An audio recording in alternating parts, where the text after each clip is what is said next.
and maybe he can join us after bed. So how you fellas doing? How you fellas and lady doing tonight? Fellow and lady, hell, I'll get it right.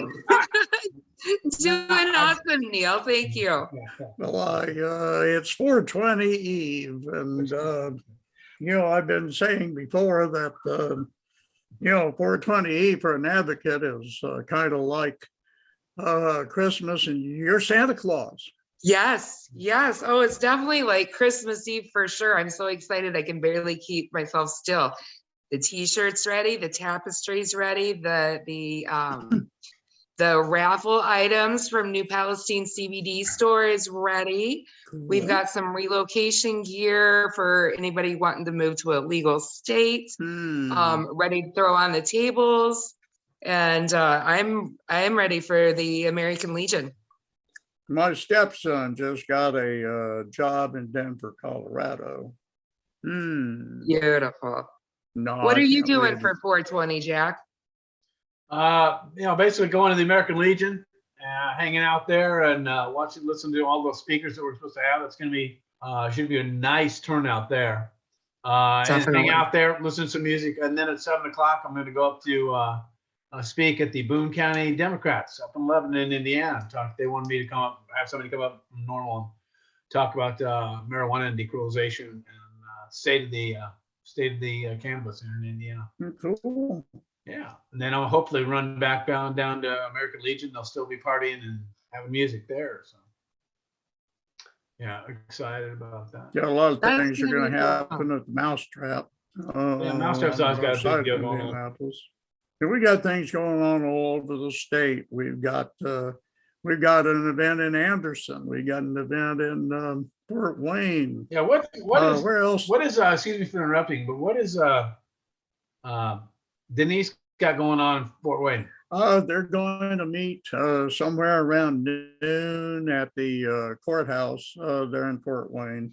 And then they'll be going to Trouble Brewery, I believe it is, up there. I'm not all that familiar with Fort Wayne, unfortunately. Been there a time or two, but. Now, was Jason, didn't Jason mention that he and Shelley were coming down to some event, or was that last weekend? Jason and Shelley will be at the American Legion, right? American Legion with us, yeah. Okay.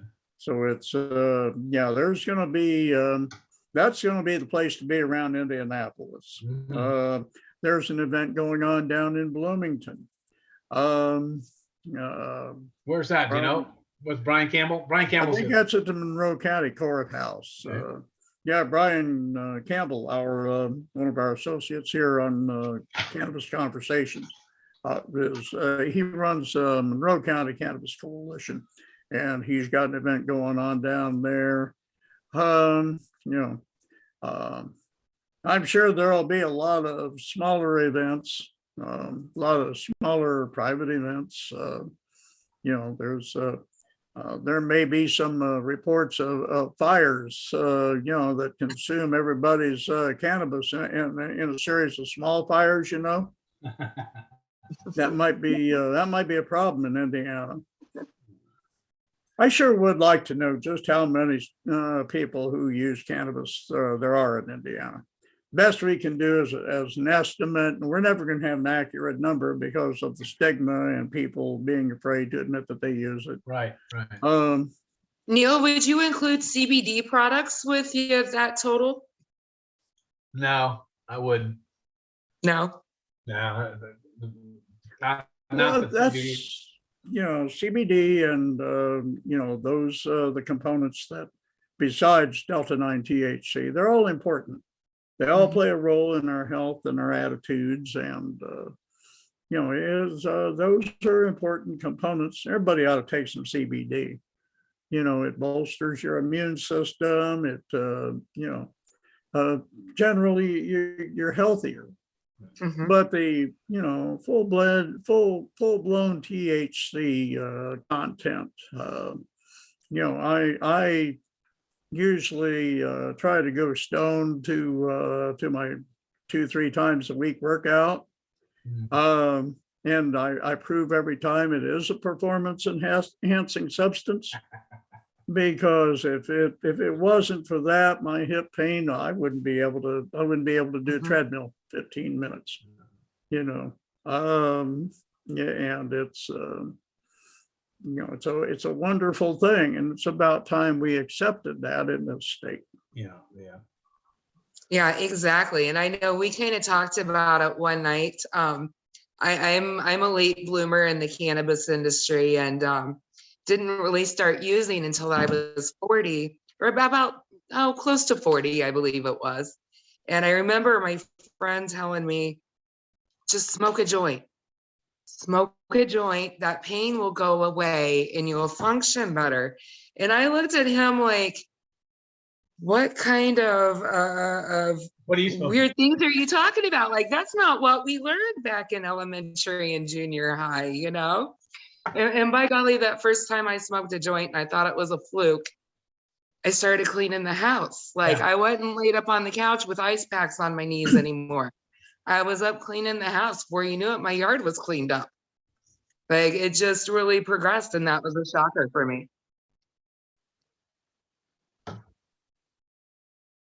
Okay. Okay, wonderful. Hello, Andrew. Hey, wonderful. Hey, I guess I was dialed into the wrong link. Oh, I've been well, we watching knew you guys. something silly happened, but Well, it wasn't we're silly. glad you made it. Well, let's go ahead and dive on in it to it. Andrew, tell me Give some background on yourself. tell us something about yourself, your background, and why do you want to run for office? Why do I want to run for office? You know, I guess that's the question really isn't why I want to run for office. It's just like, you know, how can I sit on my hands with all of this madness going on? You know, I've been a constitutionalist ever since I read a constitution when I was about 30 when I read the US Constitution, about 40 when I read the Indiana state constitution. And shortly thereafter, I may be the only guy who's ever read all of the state constitutions. I don't know why anybody else would do that, but anyway, I did that. I've read it completely. But all of the constitutions, all Yes. state constitutions. Oh, not all state constitutions. Nobody just does Indiana. that. That's nuts. So I did that. And I became known as a constitutional expert because I read them. And I guess that's really all it takes. Not many people actually read the darn things. And so I guess I started writing a column for the Indianapolis Star many years ago, and I had that for a few years. And I wrote for Indiana Policy Review Foundation for many years. And I've been involved in organized protests. I've, of course, run for office many times, starting back in the 1990s. And it was always on the idea of governing our government, policing our police, and making our laws lawful. And the reason I've been motivated to do that is not because I want to run for office or because I like politics. It's because I hate politics more than anybody I know. I want to get it out of my life. And if you really hate something bad enough, you want to find out where it lives and chase it down to its dirty little hole and beat it with a stick. Yeah. So I've been basically wanting to corral our politicians and stuff, but lately I think that my bigger role running as a libertarian would be to be something like a political marriage counselor, because our divisions right now between Republican and Democrat are embarrassingly destructive, inherently divisive, and obviously just tearing us apart. We're kind of at a war with each other right now over everything from gender to to race, to international policy, to monetary policy. And it's difficult for people to find any sense with all the gaslighting and stupidity going on right now. So I've been running for office for the same reason I always have, because I just can't abide with doing nothing. I understand that. We feel the same way in the cannabis movement, that I've been doing this since 1972. As soon as we win this, we really need to look into why it took 50 years to make some kind of progress. What led you to support relegalization of cannabis? Well, to be honest, it has much less to do with cannabis than it does with the illegality of all of it. You know, if you think about the history of the 18th Amendment, where originally the wording of the 18th Amendment was that it prohibited only the manufacture, sale, or transportation of intoxicating liquors. That's all. So just the manufacture, sale, and transportation, not the consumption of intoxicating liquors. The 18th Amendment did do, you know, if you're going to do something stupid, you know, you should make an amendment to do it. And so they did that. They wrote the 18th Amendment, and they prohibited the manufacture, sale, or transportation of intoxicating liquors, and only intoxicating liquors. So I think what's key to understand there is that that's the only time our government ever grabbed the authority. And remember, you know, constitutions are about authority more than they are about laws. So it's all about whether you can even write a law about these things that are authorized by constitutions. And so like the 10th Amendment says, if it's not authorized, you can't do it. The 9th Amendment says we have all rights that are not specifically taken away. And the 18th Amendment was very narrowly focused on the manufacture, sale, or transportation of intoxicating liquors. Now, when the 21st Amendment repealed that, it was replaced by, I don't know if you guys have like a little, you can play like a crickets sound right now, but it was replaced by nothing. So nothing replaced the 18th Amendment. So really, the government never had any, and just so you know, if you hear like a lot of noise outside my window, there's a cardinal that's beating itself to death right outside my window here.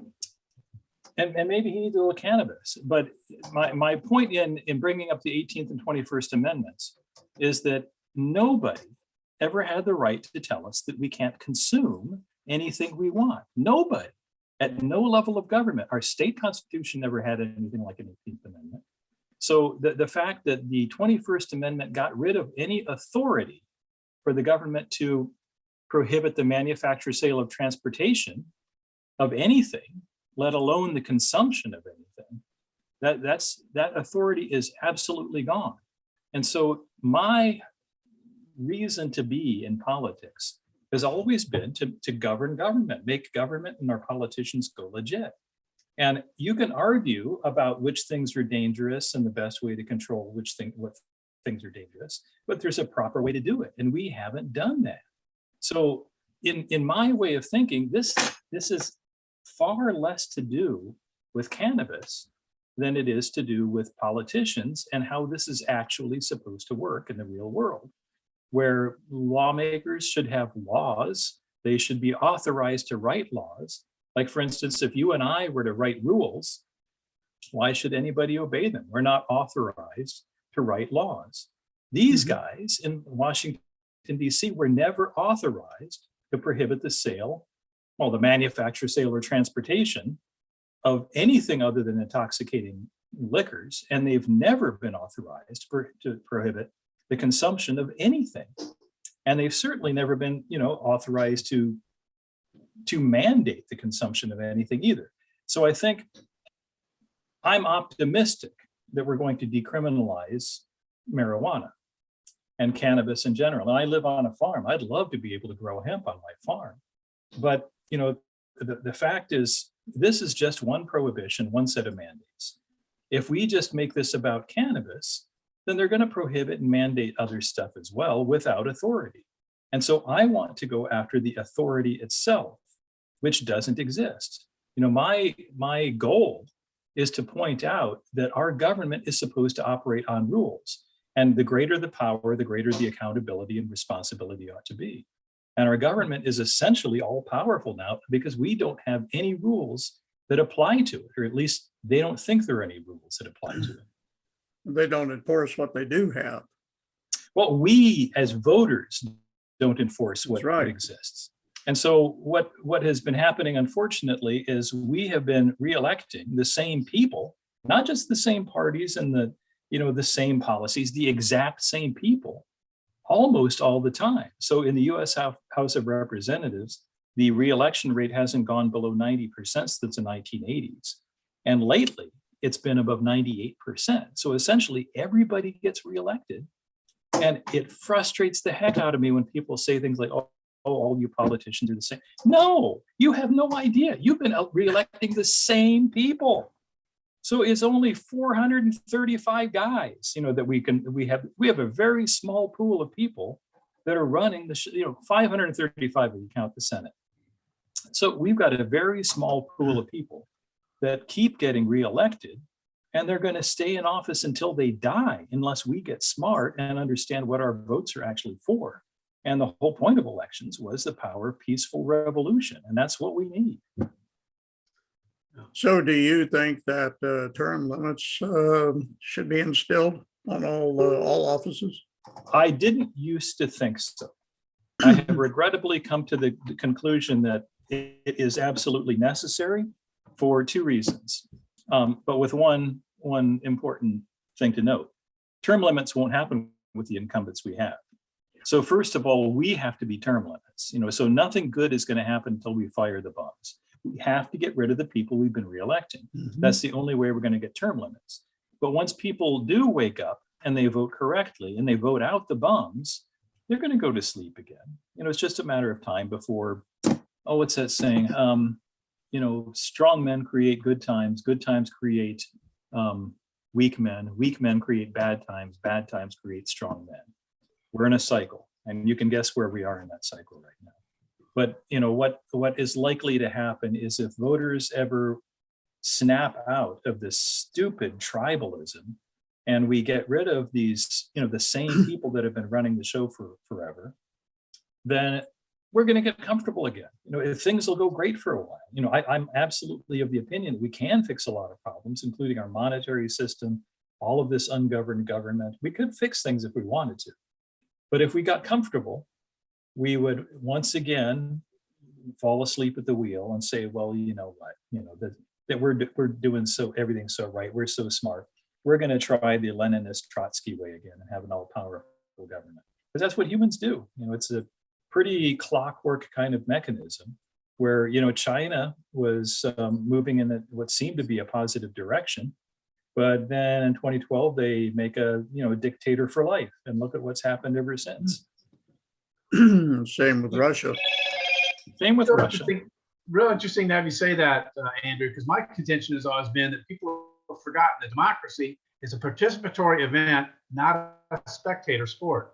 Well, it's not just a participatory event. It should be deadly serious. Yeah. This is far more important than, we think about, we have licenses for driving cars. And you're supposed to take lessons. My contention has always been that people have forgotten that. And supposed to know what you're doing. This is far more important than, we think about, we have licenses for driving. And in fact, I'll be serious. You can kill somebody to take a lesson driving a couple of tons of metal at a mile a minute. And you can cause a heck of a lot of damage driving a car. So I understand why we want to be careful about that. But when you're voting, you're running the world right now. And that is demonstrably, much more serious and impactful to everybody. When you think about how many lives are, changed by the fact that we're voting on bad information because our government's always lied to us. And even though we know that our government's always lied to us, and we know that our government withholds information from us, and we still vote on the information that's both missing and wrong, it's still just a tremendously impactful thing that we really don't have any excuses for taking lightly. Exactly. That's very true. I've always been upset by government actions that restrict voting. Yeah. The Voting Rights Act was, trash now, which should be, Well, yes and no. I got to be, the other part to this is that half of us are below average, right? Much of the other half is badly misinformed. The fact that we have only two parties that we think are supposed to be, and this two-party system is, by the way, very recent. It's unconstitutional.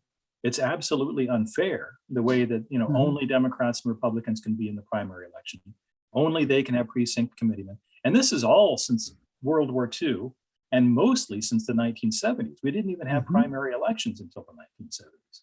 So people think that, the two-party system is like gravity, but it's not. And if we had more parties and it didn't take 50% of us or more than 50% of us to win an election, then we'd be mathematically much more likely to get a good outcome out of the election. Since, you think about what is a curve in school or on your job, what is a competitive environment all about? We don't necessarily want everybody to vote. We don't want people who are not paying attention and are not doing their homework and don't care and are misinformed. We don't want them running the country, but frankly, they are. They seem to be doing that right now, yeah. And I think we have made it too easy to both vote and to cheat.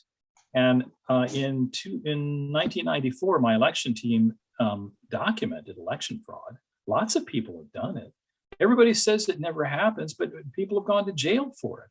People have joked about how when LBJ's first Senate campaign, there were 200 some odd people that voted in alphabetical order. That stuff doesn't happen in nature. And so, election fraud is ancient. It's as old as elections. And the fact that we've made it easier instead of harder, where once again, we're talking about, I'm not saying we need to have a license to vote, but we shouldn't make it so darn easy to cheat. And that's what really honks me off. We shouldn't make it difficult to cheat, but we should absolutely allow everyone to vote. Everyone should be able to vote. Right.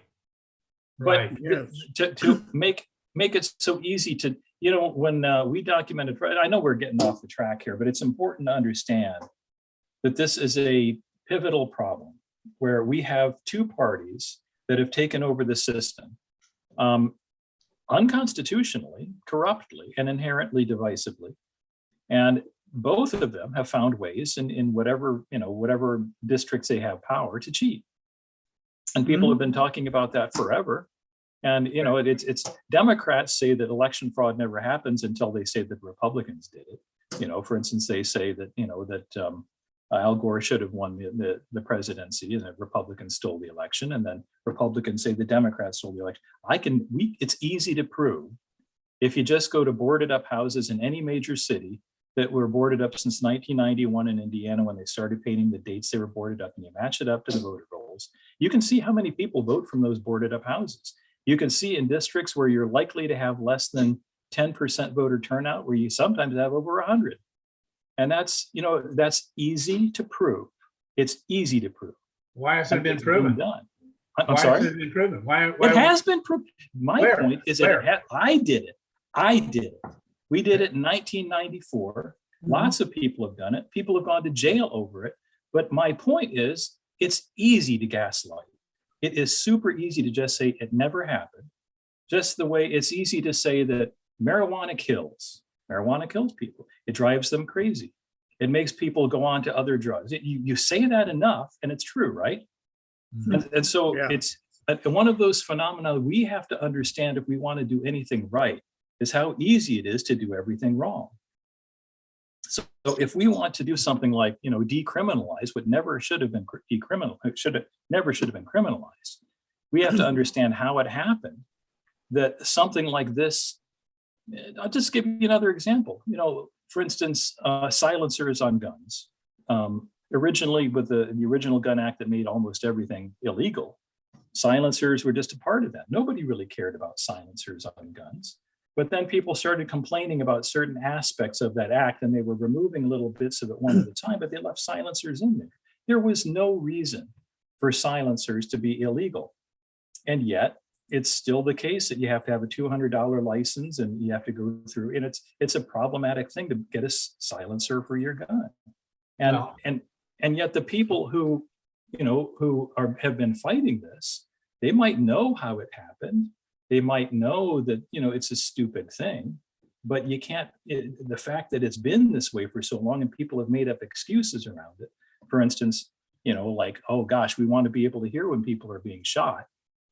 So we can find them and so on. And that's the kind of excuse we've been coming up with. Similarly, with marijuana, there are all kinds of reasons to say that it's dangerous and it's bad for people. And a lot of them are actually even true. So you can even say some things about if you overuse anything, you can find some way to say that it's bad. So, you can drink too much water. You can do, you can make anything dangerous, and you can make a case for it. And if you say it loud enough and long enough, people will believe it. And so we have to be the ones to say, let's make some sense here.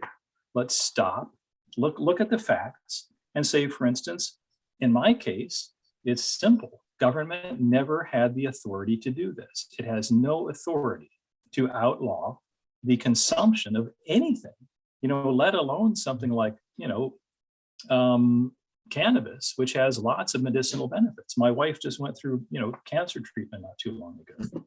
And you think about the kind of drugs that are legal for treating nausea and for, dealing with the side effects of, losing your hair and having nerve problems, and all of these kind of things that go along with the cancer treatments, and how much less harmful, how much more tolerable, and it's okay to say even pleasant, cannabis is. And it's not just that it's unauthorized, it's positively criminal that we have made this. Yeah. Yeah. So then it just kind of as a yes or no question, does cannabis prohibition violate the Constitution? Absolutely, without question. And it's, you think about what the constitutions are for. The whole point of a constitution is a leash on government and not on us.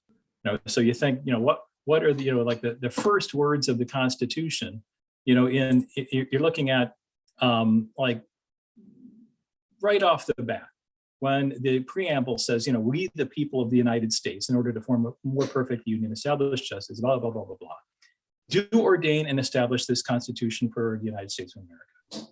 We're the ones who created this. So, we authorize states to go and make a federal government over the states. And we authorized by, originally it was, by proxy, of course. But with our votes ever since, we have allowed this form of government that is constrained by these following rules. And the rules that are in the Constitution don't apply to us directly. They apply to politicians. And if you read the 9th Amendment, it's real clear that we have all the rights that are not specifically taken away. The government, on the other hand, has no powers that are not specifically granted to it. And in fact, Indiana's Constitution, Article 1, Section 25, is actually even a little more clear than the 10th Amendment, where it says no law shall be passed, the taking effect of which shall be made to depend upon any authority except as provided in this Constitution. And the Indiana Constitution used to have, it's a shame they got rid of it, but they used to have an annulment, a very specific, don't remember the wording, but the basic parameters were if a law exceeds authority, then it's null and void. Absolutely, and this without doubt. And in fact, Madison and Jefferson wrote the Kentucky and Virginia resolutions, where they said that they were actually even threatening to dissolve the Union if the government didn't stay on its side of the fence and keep the leash on it. So, which they had. Which they had, and that was the whole reason they wrote the Virginia and Kentucky resolutions, because the government had been transgressing its authority, and there had been things like the Sedition Act, and we've done that kind of thing many times, and several times actually the government has been pushed back. So it's not like government has always been, always going up. There has been a ratchet where it's been getting bigger and bigger, but there have been people that have knocked it back down again. And so it is possible. Annulment happens all the time, usually in the wrong way. For instance, we've annulled the Constitution, is pretty effective, but there is still law. We still have the constitutions. And so, Shelley, you asked, specifically if the prohibition of cannabis is unconstitutional, and that's unquestionable. There isn't any doubt about that. Well, thank you for that. Well, that's why I mentioned the 18th and 21st Amendments right off the bat, because that, you just search anywhere, try to find where anything like the 18th Amendment has ever been written into any constitution, state or federal. And here we're talking about federal. So it's real easy. The federal constitution is short. You can read it in, read it in an hour or something. It's very short. And you can do a text search to see if there's anything like this before, anything like it ever since. There's nothing. There is no prohibition of the manufacture, sale, or transportation, let alone consumption of anything. So that means even all of the thousands of pages of laws related to the sale of cabbage are unconstitutional. So, while we have executive agencies that have been empowered to do all kinds of things, that's not constitutional either. There has to be a law to execute if an executive agency is to have any authority. So while I'm in favor of I'm very green, for instance, I like the theory of environmental laws, but the practice of them is pretty bloody awful because they have taken, the EPA has taken executive, legislative, and judicial power all unto itself. Similarly, the ATF has done the same thing. So, the regulatory agencies that just spit out laws like machine gun bullets without any proper, legislative input at all, that's totally unconstitutional. And most of our rules are like that now. I work in the medical business where almost no laws are written by legislators. They're all written by FDA, CMS, there are legions of bureaucrats, unelected bureaucrats that just spit out these laws all the time. And the same thing happens with cannabis. And the president now, because he's got executive agencies that he can control, he thinks, like most presidents have in times past, recently anyway, they feel that they can just order their executive agencies to do whatever they want because they have these agencies. So they don't need to have any legislative input. And so nowadays, the US House of Representatives is mostly good for renaming post offices and not a whole lot more.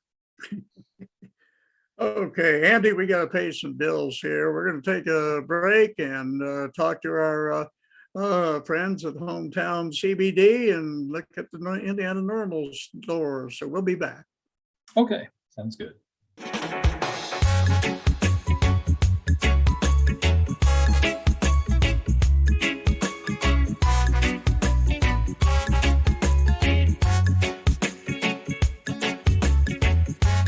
Indiana Normal memberships are back.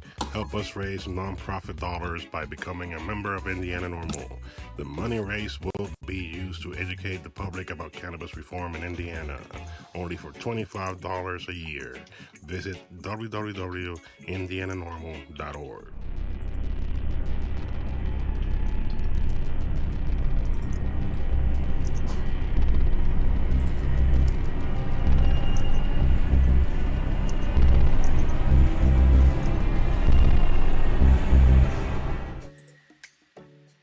Hometown CBD in Plainfield with a great variety of Delta 8 and CBD edibles, Delta 8 THC cartridges, and CBD oils.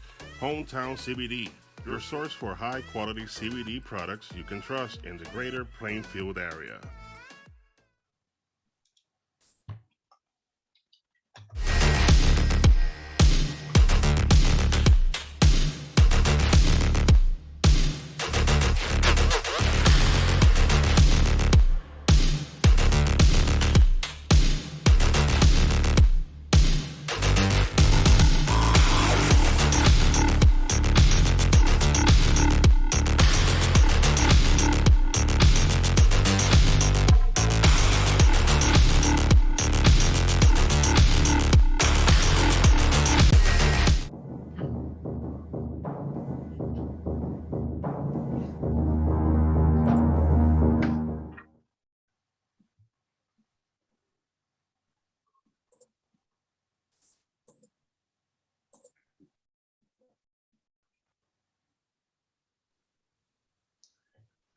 Andy, a lot of things we deal with the cannabis issue is stigmas, okay, and preconceived notions and prejudices.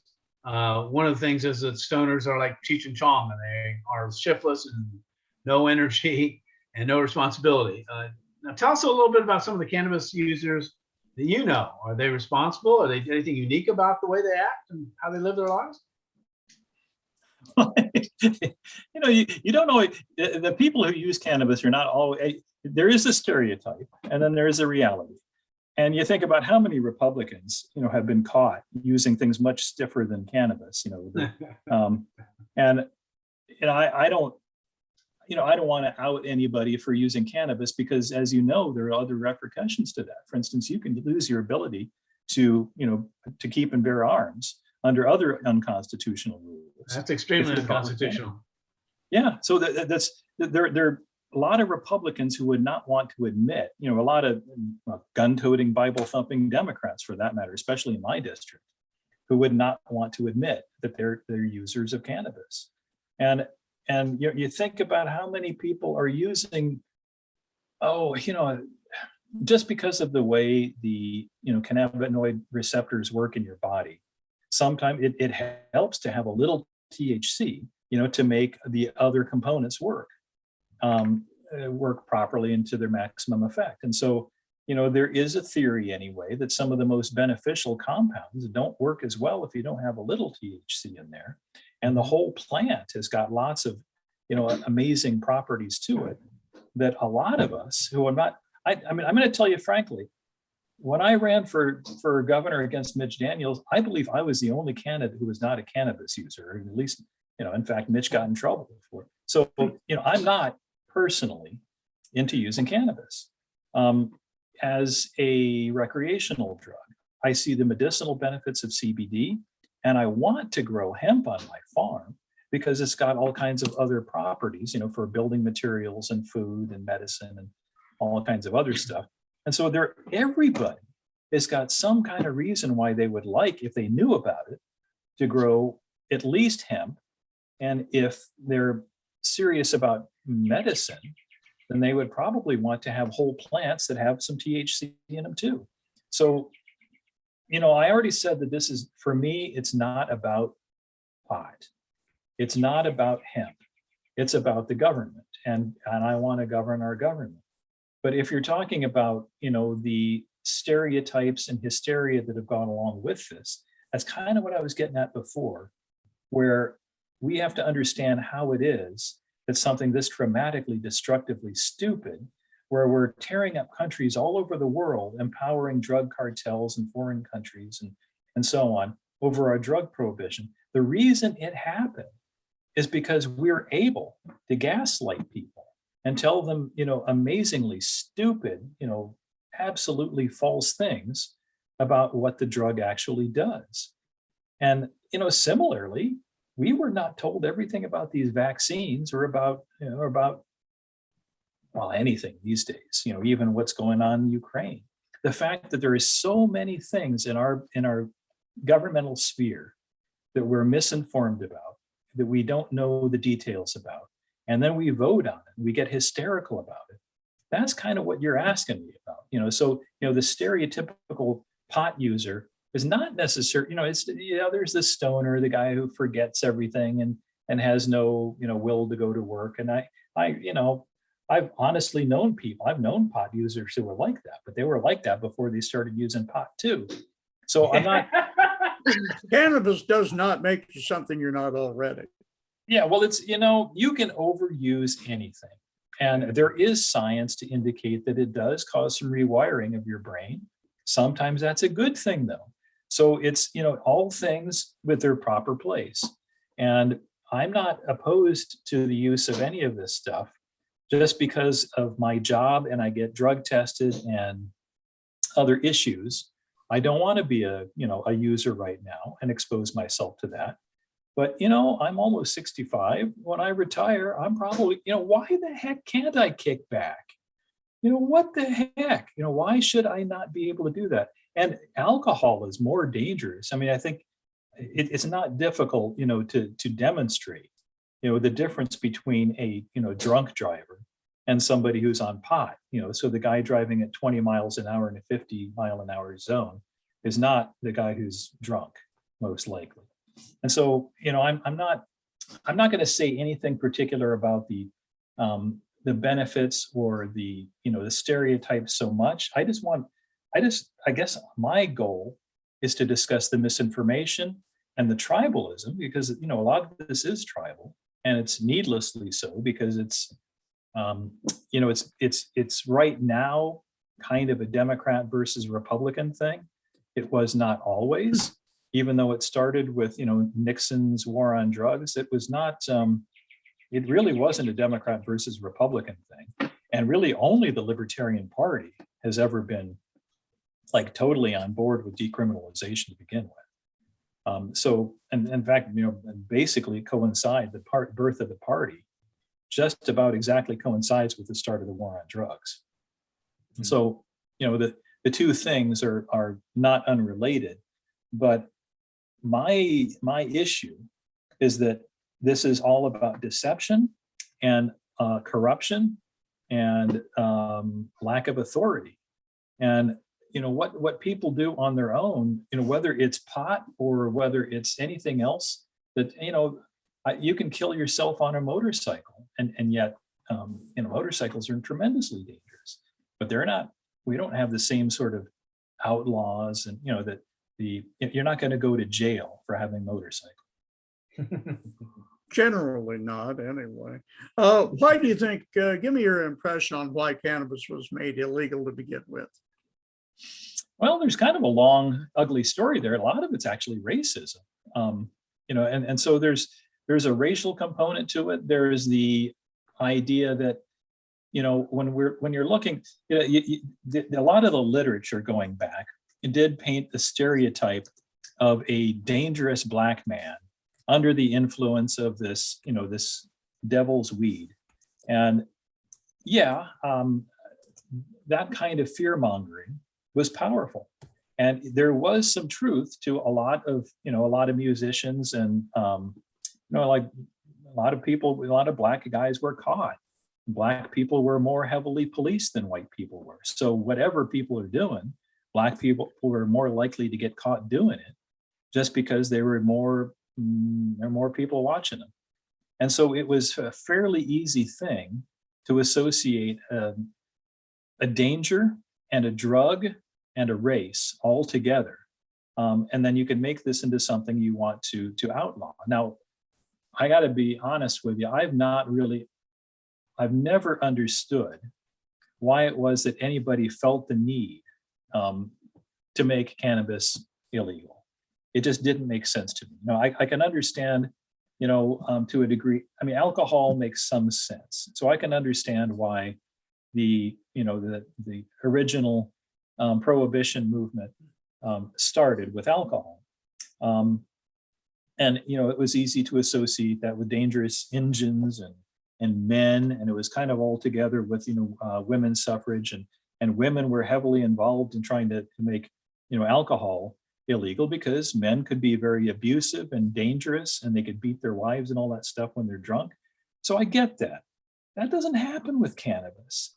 And so I never really understood who got it into their head that they had to make this. I don't know enough of that history, and I'm not going to pretend to. That's a fair control over answer. people. Yeah, control over people was the underlying reason.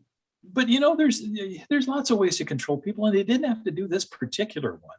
And so why we went ahead and re-legalized alcohol, and then criminalized marijuana actually sometime after that. So there was a good period of time where you could both get drunk and stoned at the same time perfectly legally. And I don't know why that. You think back to the early days of the last century, where you could get a water-cooled machine gun if you wanted to, and blast away at it out after church, and nobody would say anything about it.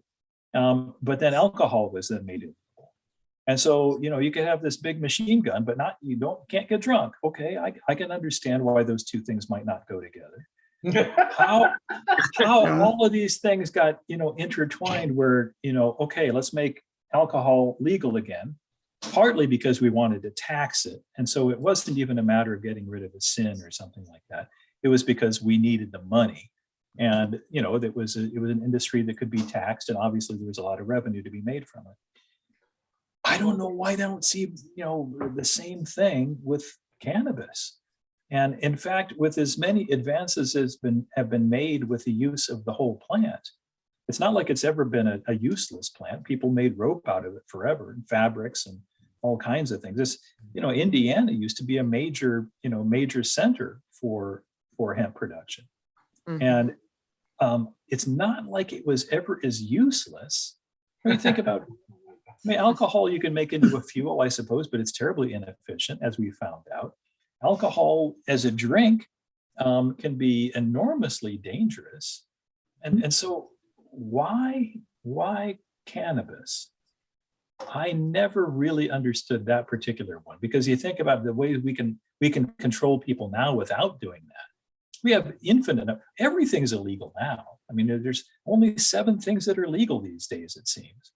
And so you think about how many ways our government has become ungoverned, and how it can force us to inject, you know, people with things, or it can make you wear a mask. It can close down your business. I mean, that's power, you know, to actually put people out of work, and, you know, for 2 years or forever in many cases. That kind of power exists. And if you remember what happened, like after the Boston Marathon, you know, bombing, when all of a sudden black-clad stormtroops and military vehicles were in the streets, they were there already. You know, they're all over the place right now. That's just, there's a thin veneer of civility over a heavily armed society. So it's not just about controlling people. There are a billion ways to do that. And our government is very heavily armed against us. They spy on us, they lie, they cheat. You know, we know all of that, right? It's not a secret. So why cannabis? I don't know. Maybe you could tell me something that would make I sense. think you really touched on a lot of the issues as far as the legality goes. Another thing that you had mentioned was the endocannabinoid system, or the ECS. We're finding that a lot of people are not very educated on it. So how would you describe that to a colleague, if you were to educate a colleague? Well, you know, I'm not sure I would really even want to. I work in the medical business, and yet I find it a little bit dangerous to, you know, this is again another reason why I prefer to just make it all about law and authority. Because if you're trying to tell them about this specific plant and what it can do, it's kind of like, you know, describing why purple is better than blue or something like that. It's you can have all kinds of reasons, and you can get into, you know, frequencies of you know, wavelengths and things like that, and you have lots of descriptions, but it doesn't matter to people who have decided they want to make this illegal. So you know, you can tell people facts, and one of the things that has become enormously apparent with all of the COVID hysteria is how easily it is. It's people will see the same set of facts and come to opposite conclusions, or there'll be 2 bodies of opposing facts that one person will not see, and they see only the other side, and vice versa.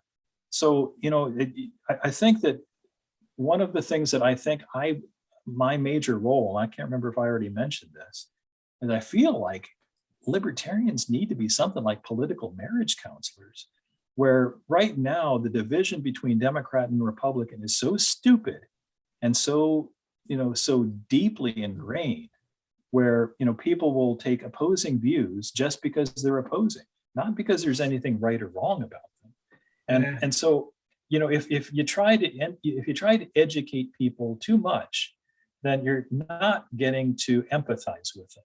You have to understand first, you know, what it is that they're thinking about, you know, why it is that you want to make this illegal, and who you think you're helping with it.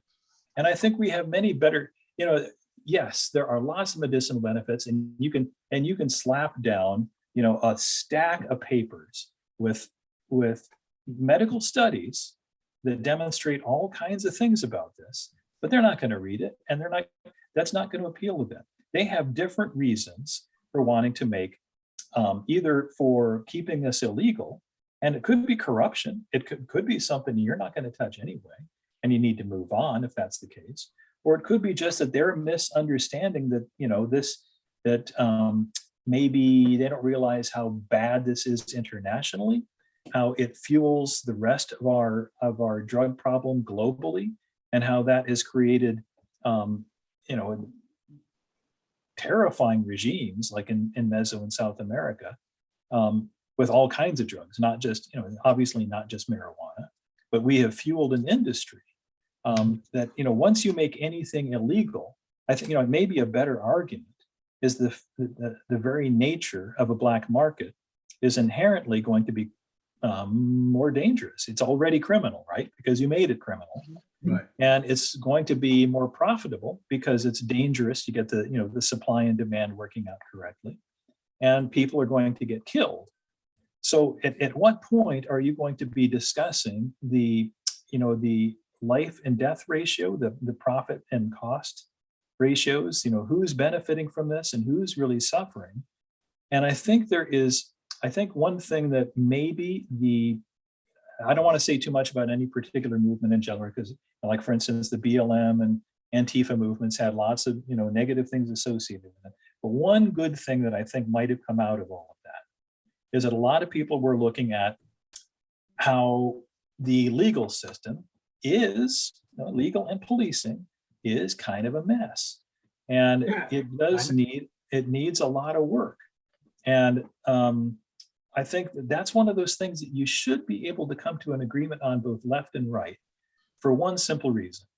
I think that everybody would like it if cops could be respected and not be always put into aggressive roles against citizens.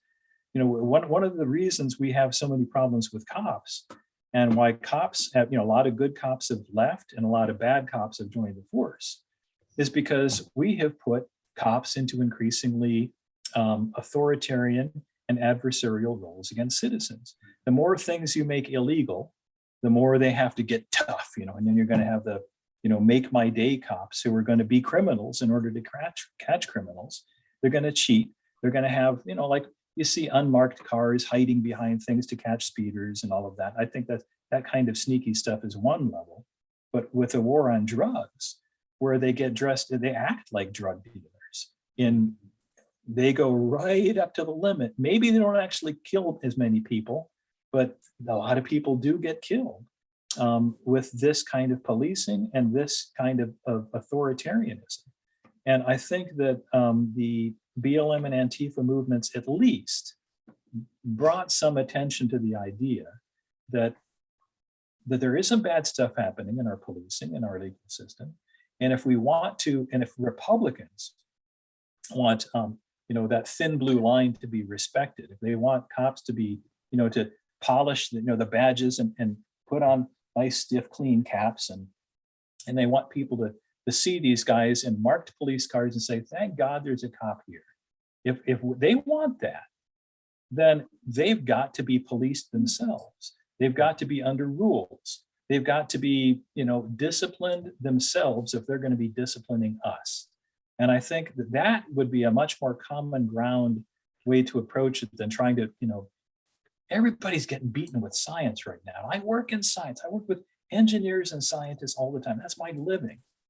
But unfortunately, there have been lots of scandals in science where bad papers have made it into publication, and people are now taking two different sides on whether it's climate change or whether it's COVID or whether it's pot. Because there are studies, I will tell you, there are studies that indicate that if, that then especially new, more powerful compounds that didn't used to be just coming straight from the plant can be dangerous, and they can cause problems. Still maybe not as deadly as other things, but it's foolish to say it's harmless. And so, in so much as you can make science come to almost any conclusion if you pay a scientist enough, because scientists are people too, I think it's much better to go for the more fundamental political reasons why we have problems. And I think that would be policing, the legal system, corruption, and there is a lot of that. There's a lot of corruption. You think about how many cops and judges have been caught with their hand in the drug cookie jar over the last 40 years. It's not insignificant. And and those are just the ones that get caught. So we have to be aware that for this to be shut down, a lot of people are going to be mad because it's the illegal business is profitable for a lot of people with power. And Andy, we're running out of time here. Tell us, wrap it up. Tell us how, if you were elected to Congress in the 8th district, what would you do about making cannabis legal? well, like I said, in fact, I should say my campaign manager will get mad at me if I don't mention my horningforcongress.com, horning4congress.com. I'm going to be, you can reach me, you can donate, you can do all kinds of stuff there, but I've also got links to my 8-point plan for making our government go legit. And some of that has to be, fighting this whole two-party system corruption thing, because nothing good is going to come out of that. But second of all, like I already said, I want our government to be governed. And one of those key things, one of the biggest enablers of bad power, overly powerful government is the war on drugs. It's too powerful and it's got to be trimmed. Andy Horning, I really appreciate you being here this evening. And he's Libertarian running for District 8 U.S. Congress. And that will be that'll be coming up here soon. Thanks for joining us on Cannabis Conversations with the Candidates featuring Andy Horning. Thanks to our friends at Hometown CBD and the Indiana Normal Store for helping us on our mission. On behalf of Indiana Normal, our team here, and the rest of the organization, I'm Neil Smith, wishing you a safe, enjoyable, and arrest-free 420 2022 style. Join us tomorrow at one of our many 420 celebrations around the state. Check out our Facebook page at Indiana Normal for the details. Bye.